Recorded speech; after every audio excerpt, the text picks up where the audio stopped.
Today on Investigate TV Plus, a call for help. He has probably the capacity of about a 4 or 5-year-old. When her husband became confused and walked away from home, she acted quickly to find him. Police want to know if you've seen this man on your screen. He's 61-year-old George Henderson. But the search took an unexpected turn. You want to turn around and put your hands behind your back for me? You got cocaine in your nose. Man, that's a lie. We take an in-depth look at the special challenges first responders face when engaging people with dementia. Plus, I believe there's tremendous value in this type of training. Explore solutions to help officers recognize and safely interact with the cognitively impaired. Then, the fourth trimester. New mothers face a range of physical and emotional changes. You're constantly questioning yourself, wondering if you're doing things the right way, wondering if this is normal. We examine the complicated time women face after childbirth and show you a program providing support during their early motherhood journey. And perfect companion. It's good to see him. You've heard of the cat in the hat, but what about a feline in a Ferrari? We show you how Max the cat inspires smiles. In-depth stories that inform and inspire. You're watching Investigate TV Plus. It's a frightening reality for caregivers and a dangerous behavior for our most vulnerable adults. It's called wandering, and the Alzheimer's Association says it causes a patient with dementia to become lost or confused about their location. I'm Lee Zurich. And I'm Tisha Powell. When someone with a cognitive impairment like dementia wanders, law enforcement officers often play a role in finding them.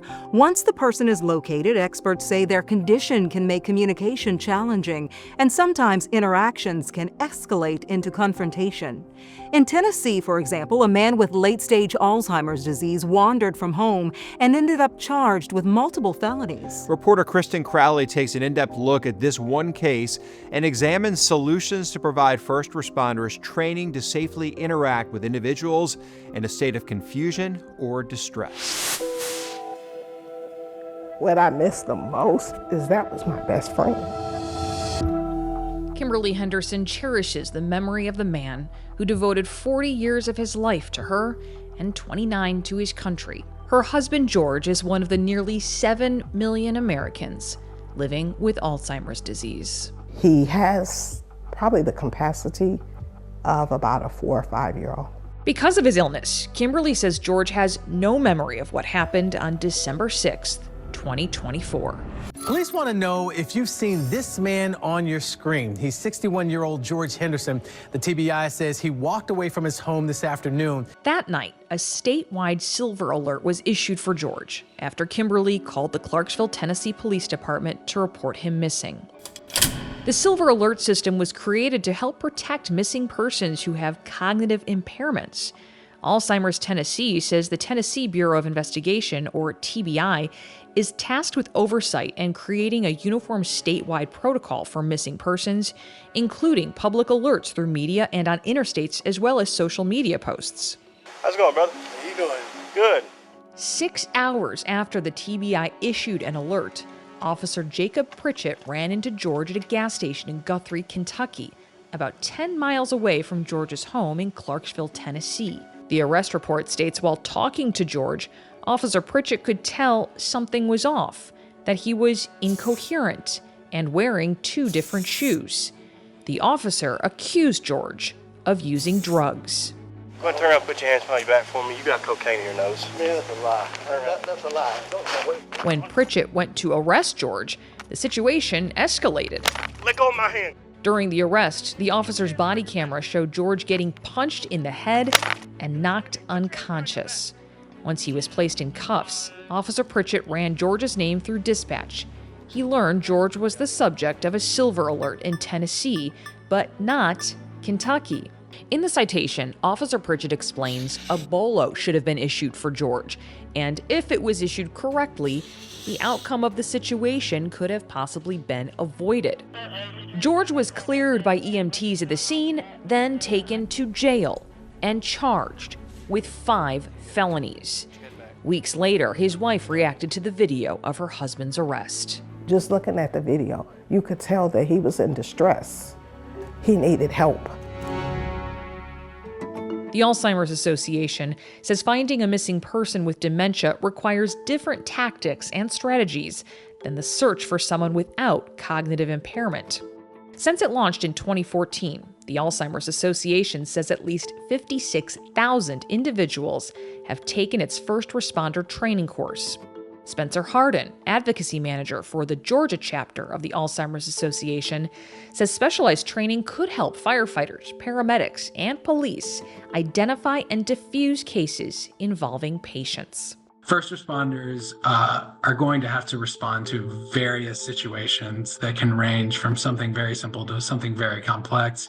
And when you have someone living with Alzheimer's disease or dementia, you understand that the situation can escalate or be very different from something that you would normally respond to. Mansfield, Massachusetts Police Chief Ronald Sellon echoes Hardin. I believe there's tremendous value in this type of training. Chief Sellon is also an executive board member of the International Association of Chiefs of Police, a nonprofit organization of police leaders based in Alexandria, Virginia.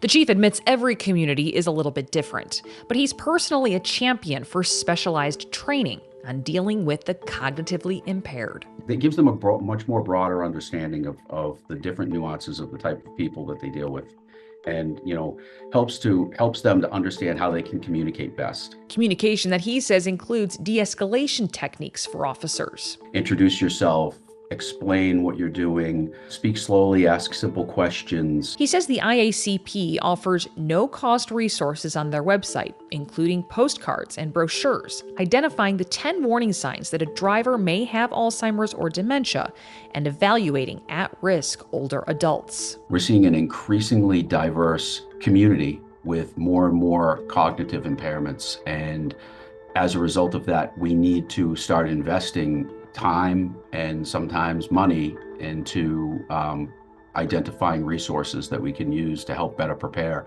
our first responders to help people. As for George, Kimberly says since his arrest, her husband's health has declined. She says she just wishes Officer Pritchett and the Guthrie police would admit what they did to her husband was wrong. Our family has gone through so much with this. In March 2025, a grand jury declined to indict George on criminal charges. The following month, Kimberly Henderson filed a civil rights lawsuit against Officer Pritchett and the City of Guthrie, Kentucky Police Department. In December 2024, City of Guthrie Police Chief Dean Blumel released a written statement. It said based on the information Officer Pritchett had, he handled the matter consistent with his training and departmental policy. The police chief goes on to say Officer Pritchett received Crisis Intervention Team, or CIT, training that's offered by the state of Kentucky. According to the Kentucky CIT website, the program provides officers with training to respond and de-escalate situations involving mental illness or developmental disability. The Alzheimer's Association says wandering is a top safety concern for people living with dementia. It can lead to injury or even death. Signs of wandering include restlessness, anxiousness, confusion, and fixating on a need to go home or get to work on time. Elizabeth Edgerly with the Alzheimer's Association says if someone wanders, it's important to search the immediate area for 15 minutes, then call 911 and report the individual as a missing vulnerable adult. A medic alert bracelet or necklace can also help if the patient is unable to communicate. Still ahead, milestones and memories wiped out by one click. I've lost all access to my iCloud and everything in it. Even though I pressed reject. We provide insight into a scam giving hackers access to personal content and solutions to help you keep it under lock and key. But first, self-care. It's just women supporting other women, and we really need more of that. They say it takes a village to raise a child, but it can also take a community to support the mother. We explore a school providing a safe space for women to share experiences about life after the birth of a child. You can watch Investigate TV Plus anytime online. Just subscribe to our YouTube channel at Investigate TV. You can catch stories and full episodes.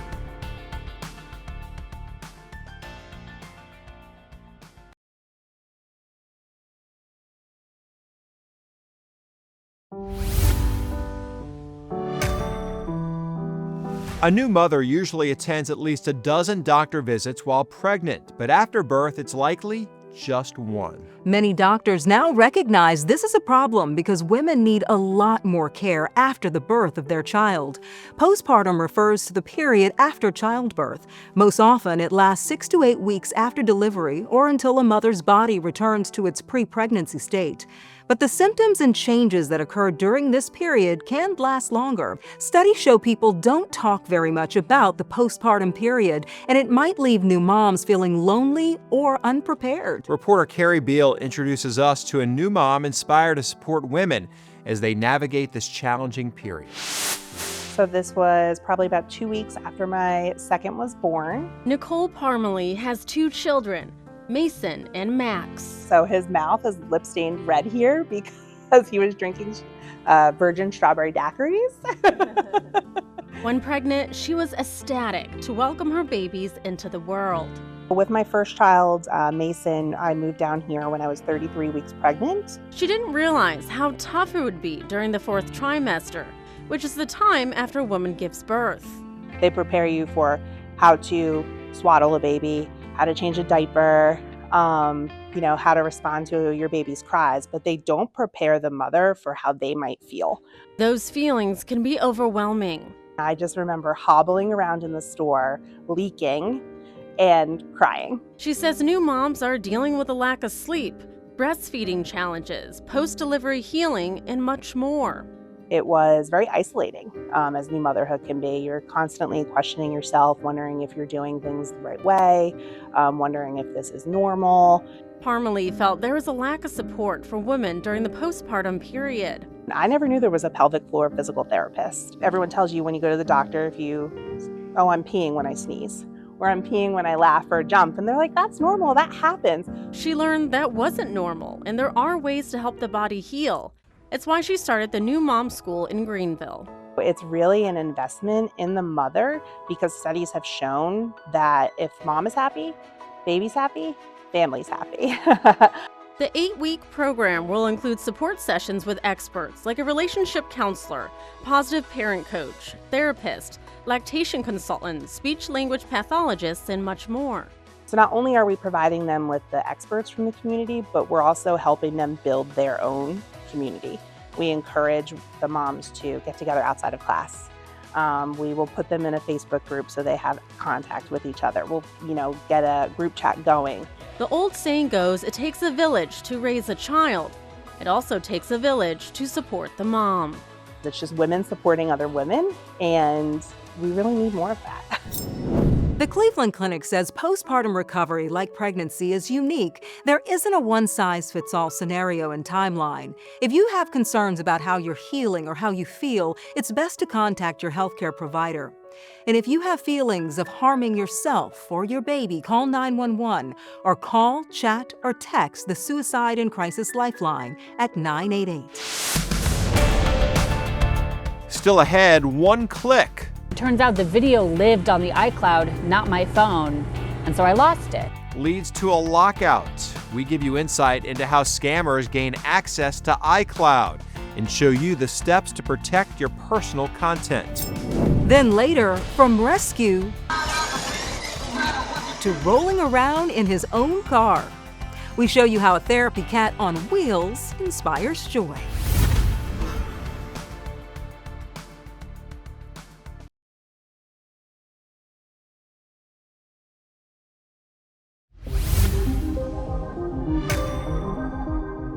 Many of us have countless photos and videos in our iPhones, but did you know even if you've backed them up on iCloud, you can still lose access and ownership of them? Consumer investigator Caroline Hicks provides insight into how this happened to one Charlotte mom and solutions to prevent this hack from happening to you.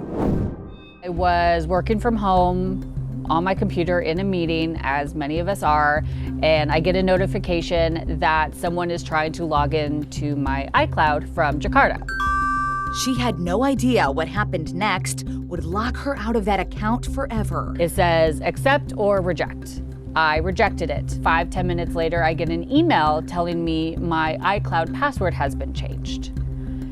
Again, I'm still in a meeting, I'm unable to do anything. 5 minutes later, I get another email saying that my trusted phone number has been changed. As soon as the meeting ended, she called Apple and discover essentially I've lost all access to my iCloud and everything in it.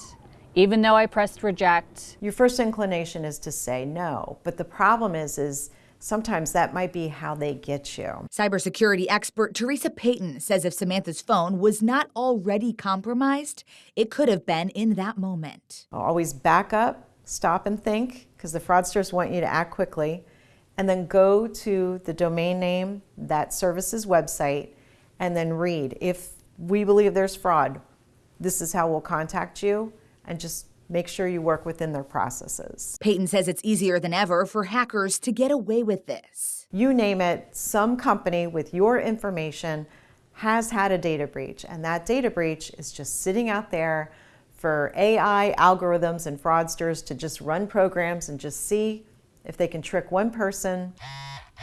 In Samantha's case, they quickly assessed her Apple Pay. They purchased reoccurring charges within gaming apps so that if I didn't catch it, every week, I think it was, a $100 reoccurring charge would happen. Within minutes, she also lost tens of thousands of precious memories. The video of my son meeting my daughter when I brought her home from the hospital, photos of them running around the house. Content she thought she would still be able to download from her phone. And I went back to the video, and it turns out the video lived on the iCloud, not my phone, and so I lost it. She also lost a sense of security.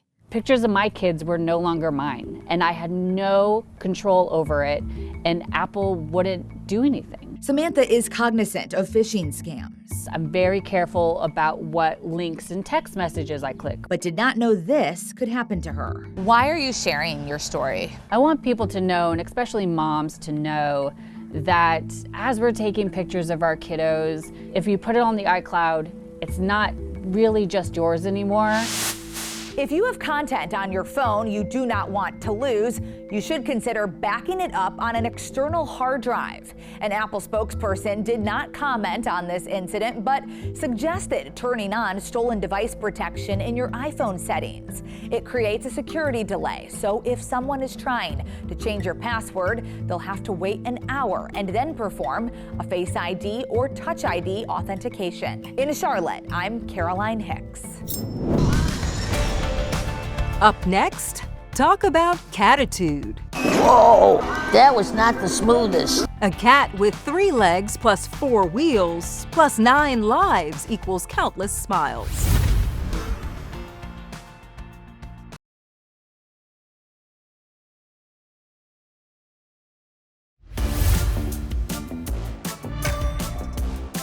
A fluffy feline is perfectly happy in his role as a therapy animal. Reporter David Andrews introduces us to Max the cat and shows us why he's on a roll.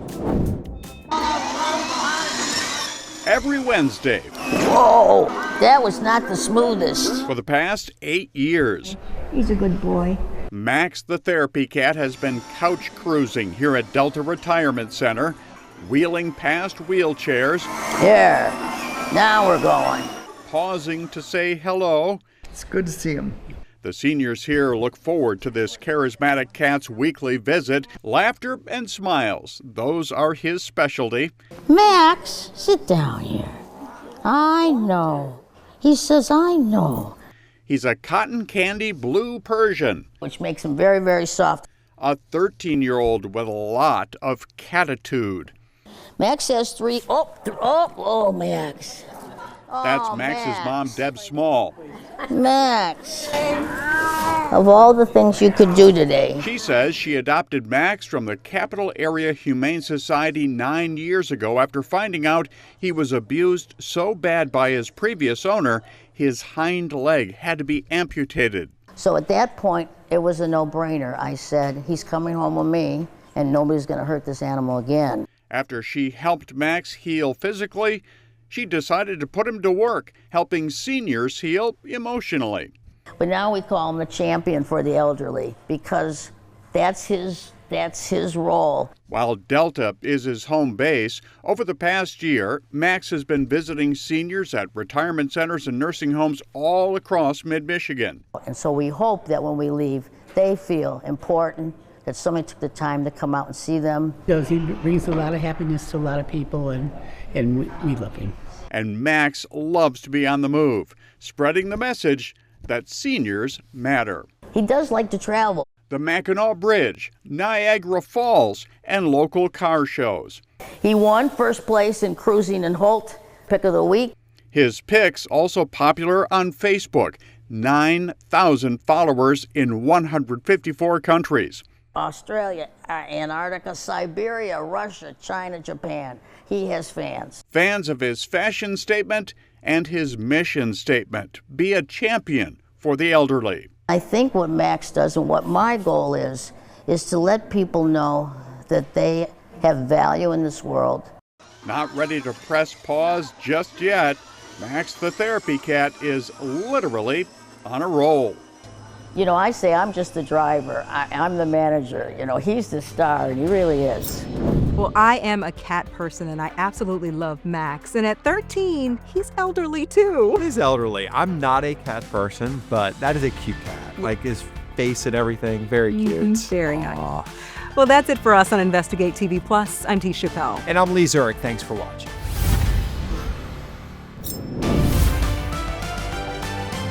On the next Investigate TV Plus, for many Americans, cancer screenings can be life-saving. But for one woman, she got sticker shock after changing addresses. Moving out here, I just assumed it would be the same. And what was the price change? So out here, it was $12,000. We take an in-depth look at the barriers many Americans face getting health care and offer solutions to save you money on your next medical bill.